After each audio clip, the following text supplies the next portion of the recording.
বাংলাদেশের শেষ 3 বলে প্রয়োজন ছিল জয়ের জন্য 17 রান, 4 বলে প্রয়োজন ছিল 19, একটা ডাবল। বাংলাদেশের শেষ 3 বলে স্ট্রাইকে তাসকিন আহমেদ তৃতীয় বলটায়, মানে শেষের 3 বলের তৃতীয় বলটায় তিনি ছক্কা মারলেন। যারা খেলা দেখছিল টেলিভিশন সেটে, যারা খেলা দেখছিল মাঠে বসে, কিংবা যারা খেলা দেখার বা কমেন্ট্রি বোঝার চেষ্টা করছিল অনলাইনে, তারা আশায় বুক বেঁধেছিলেন যে ছক্কা হবার পর পরের 2 বলে বাংলাদেশ যদি 11 রান করে তাহলে বাংলাদেশ এই ম্যাচটায় অবিশ্বাস্যভাবে জিতে যাবে, আর যদি একটা 4 একটা ছক্কা মারে 10 রান করে তাহলে ম্যাচটা আরো একবার ট্রাই হবে, আর এই টাইটা হবে ওয়ানডের পর টি20তে। তাসকিন আহমেদ ছক্কা মারলেন, হিট উইকেটে আউট হয়ে গেলেন। বাংলাদেশ দলের আজকের এই ম্যাচ দেখার জন্য শেষ পর্যন্ত দর্শকরা অপেক্ষা করেছে।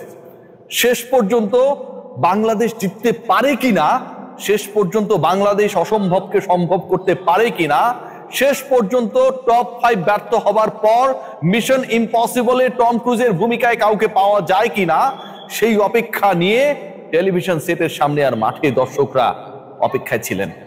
শেষ পর্যন্ত সেই অপেক্ষার পালা শেষ হয়েছে ওই তাসকিন যখন হিট উইকেটে আউট হয়ে গেলেন।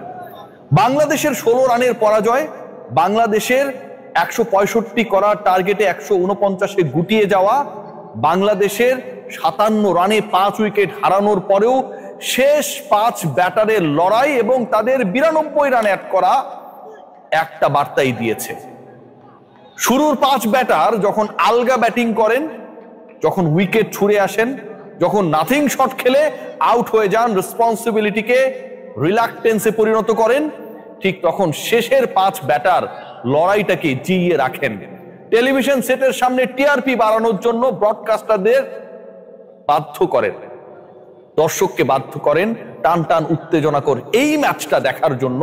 কখনো নাসুম আহমেদ, কখনো তানজিম সাকিব, কখনো তাসকিন আহমেদ কিংবা রিশাদ হোসেনরা। বাংলাদেশ শেষ পর্যন্ত পরাজিত হয় নাকি ওই টপ 5 ব্যাটার যারা নিজেদের উইকেট ছুড়ে এসেছেন, যারা আলগা ব্যাটিং করেছেন, যারা পাওয়ার প্লেতে 4 উইকেট আউট হয়ে যাবার পর বাংলাদেশের সেই আশার প্রদীপটাকে অলমোস্ট নিভিয়ে দিয়েছিলেন, তাদেরকে লজ্জা দেয়। মোহাম্মদ সালাউদ্দিন ব্যাটিং কোচের ভূমিকায়, তার এই দায়িত্ব নেবার পর ব্যাটিং কোচের ভূমিকায় তিনি অবতীর্ণ হবার পর দলের ব্যাটারদের যে জঘন্য পারফরম্যান্স, দলের ব্যাটারদের যে দায়িত্ব নিতে পারার ব্যর্থতা, আর একই সাথে যখন কখনো নাসুম, কখনো রিশাদ, কখনো তানজিম সাকিবরা 150-200 স্ট্রাইক রেটে ব্যাট করে এই দলটার অন্য ব্যাটারদের যারা স্বীকৃত লজ্জা দেন, ঠিক তখন বলতে ইচ্ছা করে এদেরকেই বরং ব্যাটিং কোচ বানিয়ে দেন, এটাই বেটার। আজকের এই ম্যাচটায় বাংলাদেশ আক্ষেপ জাগিয়েছে।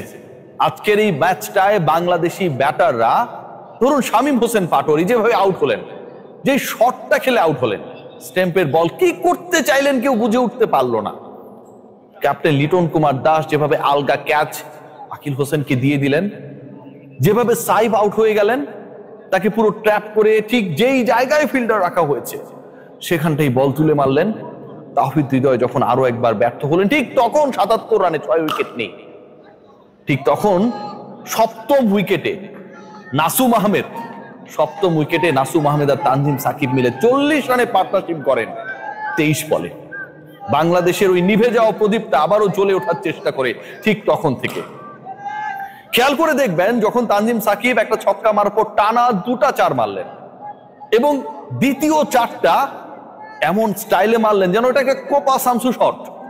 যারা খেলা দেখেছেন, যারা ওই ফুলটস বলটা অফসাইডে কিভাবে তানজিম সাকিব খেললেন সেই মুহূর্তটা দেখেছেন, তারা বলতে বাধ্য হয়েছেন যে বাকি ব্যাটাররা যারা স্বীকৃত, তারা পারলে সাকিবের কাছ থেকে ব্যাটিংটা শিখে নিক। এই বাংলাদেশ শেষ পর্যন্ত জিততে পারে নাই। এই বাংলাদেশ জিততে না পারার ব্যর্থতা ওই শেষ মুহূর্তে প্রথম 15 ওভারে বাংলাদেশের প্রতিপক্ষ যখন 101-এর বেশি তুলতে পারে না, শেষের 5 ওভারে যখন তারা 63 অ্যাড করে ফেলে, বাংলাদেশ যখন অ্যালাউ করে, বাংলাদেশের বোলিং ডিপার্টমেন্ট যখন ফেইল করে ওই জায়গাটায়, যখন শেষ ওভারে 22 রান বাংলাদেশ দিয়ে ফেলে, যখন শেষ 2 ওভারে 36 রান দিয়ে ফেলে, শেষের 3 ওভারে যখন 51 রান তোলে প্রতিপক্ষ, ঠিক তখন ওই জয়ের সমীকরণটা থেকে বাংলাদেশ অনেক দূরে চলে যায়। আজকে ওয়েস্ট ইন্ডিজ যেভাবে ব্যাট করছিল, উইকেট থাকার পরও যেভাবে স্ট্রাগল করছিল, যেভাবে নাসুম আহমেদরা বোলিং করছিলেন, চিন্তা করতে পারেন যে একটা ম্যাচে প্রায় 170-এর কাছাকাছি স্কোর দাঁড় হয়েছে, নাসুম তার 4 ওভারে স্পেলে দিয়েছেন মাত্র 15 রান, 13 বলে ব্যাট হাতে করেছেন 20 রান। আশা জাগানো সেই নাসুম আহমেদরা সেই আশাটাকে শেষ পর্যন্ত ধরে রাখতে পারেন না, যখন শেষের 5 ওভারে 64 রান অ্যাড হয় বাংলাদেশের এগেইনস্টে। অথচ বাংলাদেশ ঠিক একই ধরনের ব্যাটিংটাই করলো, কিন্তু ব্যাটিংটা করলো যারা, ব্যাটিংটা করলেন যারা, ঠিক তারা আমার স্বীকৃত কোনো ব্যাটার না। 3 উইকেটে উইন্ডিজ যে স্কোরটা দাঁড় করিয়েছে, বাংলাদেশ তার কাছাকাছি যাবার ক্ষেত্রে অল আউট হয়ে গেল। বাংলাদেশ তার কাছাকাছি যাবার ক্ষেত্রে শেষ ওভারে 17 রানের ইকুয়েশন যখন মেলানোর দ্বার প্রান্তে, ঠিক তখন বাংলাদেশ এমন একটা অবস্থায় যখন তাদের হাতে মাত্র একটা উইকেট। এই পরাজয়ের দায়টা আসলে কার? শেষ দিকে আলগা বোলিং, বাংলাদেশের টপ অর্ডারে আরো একবার ফেইল করা, 42 রানের মধ্যে 4টা, 57 রানের মধ্যে 5টা, 77 রানের মধ্যে 6 উইকেটের পতন। অনেক বেশি ডিবেটেবল 11 আরো একবার। আজকের এই উইকেটে রানস হবে, অনেক রানস হবে, প্রতিপক্ষ রান করবে, শুরুর দিকে করতে না পারলেও শেষ দিকে উইন্ডিজ ব্যাটাররা সেটা করে দেখালো। বাংলাদেশের সেই দলটায় যেই দলটা এখানকার উইকেটেই খেলতে নামলো, পারভেজ হোসেন ইমনের মতো সুইট হিটারকে আমরা রাখলাম না। তাওহিদ হৃদয়ের ইনক্লুশন কি কারণে, কি জন্য, সেই ব্যাখ্যাটা আমরা কেউ জানি না। কি কারণে তাওহিদ হৃদয়কে খেলাতেই হবে, কি কারণে পারভেজ হোসেন ইমনের মতো স্ট্রোক মেকারকে আজকের মতো উইকেটে, this is not a wicket which has been produced in Mirpur Sher e Bangla stadium. এটা চট্টগ্রামের উইকেট, আগে থেকেই বলা হচ্ছে এখানটায় রান হবে। প্রতিপক্ষের ক্যাপ্টেন, প্রতিপক্ষের কোচ বলছে বাংলাদেশের সেরা উইকেট ওখানটায়, কেমন সেটা আমরা জানি। ঠিক ওই জায়গাটায় এখানটায় এসে যখন আপনার প্রপার ক্রিকেটারকে, প্রপার হিটারকে, স্ট্রোক মেকারকে আপনি 11-এই রাখেন না, এর থেকে প্রশ্নবিদ্ধ সিদ্ধান্ত আর কি হতে পারে? তানজিম সাকিবের ওই ওভারটা 22 রান হয়ে গেল, 3টা ছক্কা খেলো বাংলাদেশ, বাংলাদেশকে ডুবিয়ে দিল। লিটন কুমার দাস যখন পার্টনারশিপ করার সময় এসেছে, তখন সে আলগা শটটা খেললেন। একমাত্র তামিম যেই শট খেলেছিলেন এবং যে অতি মানবীয় ক্যাচ নিয়ে তাকে ফেরানো হলো, রোমারিও শেফার্ড যে ক্যাচটা নিলেন, ওটা ছাড়া বাংলাদেশের প্রত্যেকটা উইকেট, ব্যাটিং ডিপার্টমেন্টের যে 6 জন ব্যাট করেন তার 5টা উইকেট জাস্ট বিলিয়ে দেয়া। নুরুল হাসান সোহান ফিনিশিং এ ব্যর্থ হয়েছেন, টিকে থাকতে ব্যর্থ হয়েছেন। শামীম হোসেন পাটোয়ারি যে ক্রাইম করেছেন, পরের ম্যাচে যদি তাকে বাদ দেওয়া হয়, ড্রপ করা হয়, বলার কিছু থাকবে না। তাওহিদ হৃদয়, যাকে খেলানোর জন্য আপনি আপনার প্রপার ওপেনিং পেয়ারকে শেষ পর্যন্ত ভেঙেছেন, তামিম ইমনের ওই পার্টনারশিপটাকে গড়ে তোলার ক্ষেত্রে চিন্তা করেছেন যে আজকে ওকে বাদ দিয়ে সাইফকে ওপেনিং এ খেলিয়ে দিই, সেই তাওহিদ হৃদয় আজকে আস্থার প্রতিদান দিতে আরো একবার ব্যর্থ হলো। বাংলাদেশের সম্ভাবনা শেষে গিয়ে শেষ হয়ে যায়।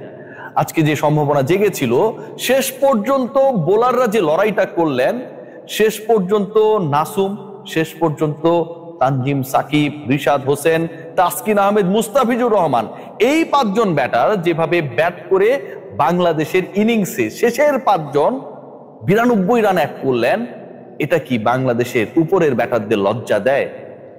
আসলে কি দেয় নাকি দেয় না? তাদের উপর তো ছাতা হয়ে আছেন মিস্টার এস। সবাই ভালো থাকবেন।